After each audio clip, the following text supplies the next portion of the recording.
Ya, selamat sore. Jadi ini adalah jagung yang kita tanam 3 bulan yang lalu, tepatnya 107 hari yang lalu.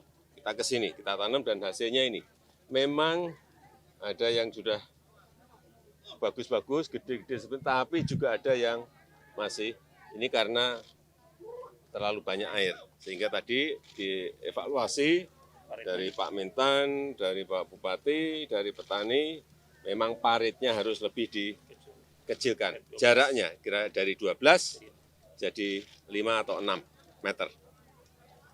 Evaluasi itu memang ini kan baru pertama kali, jangan berpikiran langsung hasilnya sangat tinggi, tetapi ini pun hasil sekarang ini sudah sangat tinggi. Karena kira-kira 7 ton per hektarnya. 7 ton per hektarnya, karena standar nasionalnya itu 5,6 ton per hektar. Ini sudah 7, karena memang saya melihat tanahnya sangat subur sekali. Tapi airnya perlu dikelola dengan baik. Nanti yang kedua kan saya lihat lagi, sampai betul-betul semuanya jagungnya gede-gede semuanya. Sehingga maksimalnya berapa akan kelihatan. Kalau sudah benar, baru ribuan hektar. Mungkin yang September berapa Pak? 45 hektar panen. 45 hektar akan panen lagi. Kita nggak usah terlalu langsung ribuan. Memang ini perlu tahapan karena ini tanah baru pertama kali diolah dan digunakan untuk jagung. Pak Presiden untuk pasarnya sendiri apakah sudah disiapkan? Ini sudah ada yang beli. Sekarang per 5.000 5.000 sampai 6.000 per kilonya. Jadi harganya juga sangat tinggi banget lah. Dibanding HPP, harga pokok produksi saya kira udah untungnya gede. Artinya kalau berapa tadi? 7 ton per hektar kali 6.000 berarti sudah 42 per hektar. Hati-hati. Kalau kita punya 1.000 berarti 42 miliar. Gede banget. Untuk hanya 3 bulan atau 100 hari. Pak, payung hukum untuk menjamin keberlanjutan program ini di kepemimpinan ke depan seperti apa? Enggak usah pakai payung hukum.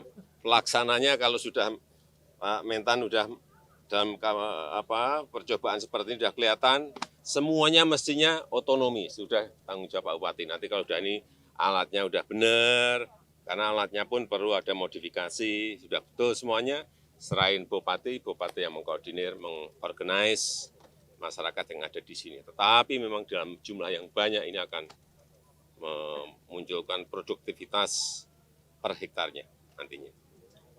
Ini pertama Kerom ini Pak akan dikembangkan tidak untuk memenuhi kebutuhan nasional Indonesia Timur. Ini untuk Indonesia Timur nanti, kalau memang ini sudah betul, karena produktivitasnya tinggi, di atas 7 ton misalnya, masyarakat akan berbondong-bondong pasti akan mau ke sini.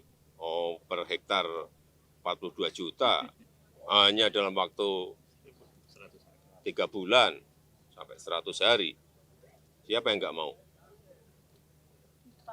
Jadi anu aja, kita realitas lapangan aja, jangan sampai apa itu yang jelek seperti ini nggak usah tutupi, itu emang masih jelek, itu masih jelek. Tapi yang gede-gede itu juga, yang bagus juga banyak, itu loh.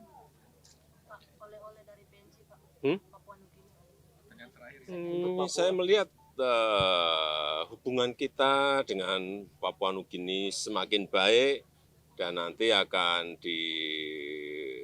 direalisasikan dalam kegiatan-kegiatan yang konkret, misalnya pembuatan zona ekonomi di border, di perbatasan, karena kalau kita lihat misalnya di SKO saja, itu nilai perdagangan per tahun mencapai 300 juta US dollar. Gede banget. Hanya di SKO aja loh, dari SKO sama Wutung. Nah, kalau di titik-titik yang lain dikembangkan zona ekonomi seperti itu akan baik. Itu yang kemarin kita tawarkan. Dan PNG setuju. Yang kedua yang berkaitan dengan mineral. Sama Indonesia dengan PNG itu mineralnya melimpah.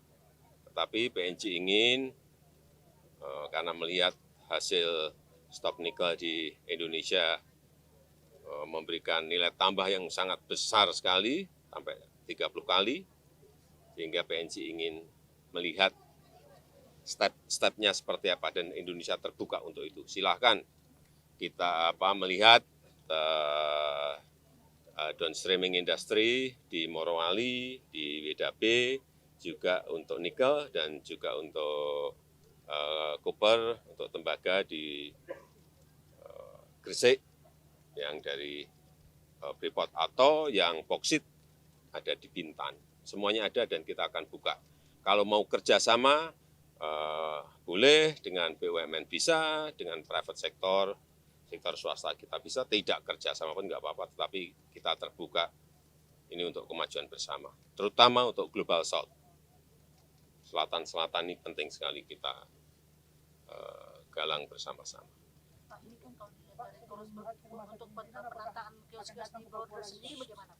Penataan untuk yang dibatasi ini Pak, untuk mereka ini kan setiap hari pasar, setiap pekan itu kan banyak sekali orang PNG yang belanja di situ. Apakah mungkin kios-kios itu perlu harus ditata lagi? Ya, dilihatlah apa yang sudah kita bangun itu, setiap 3 tahun dievaluasi mana yang perlu diperbaiki atau perlu ditambah. Kalau memang perlu ditambah, kiosnya ditambah. Dan itu sebetulnya tanggung jawabnya, mana Pak Gubernur? Nah, Pak Gubernur, oh sudah otonomi, masa dikit-dikit urusan kios, urusan pasar aja sampai ke pusat. Gubernur kalau hanya kiosnya 1-2, bupati, gitu loh. Wali kota, gitu. Ya, udah. Foto bersama dong. Ini saya kan tadi udah janjian sama para petani, kalau ini nanti saya cek dari jauh bagus, untuk yang 45 hektar nanti bagus, berarti 3 bulan lagi saya kesini lagi untuk panen, gitu loh. Terima kasih Pak. Ya.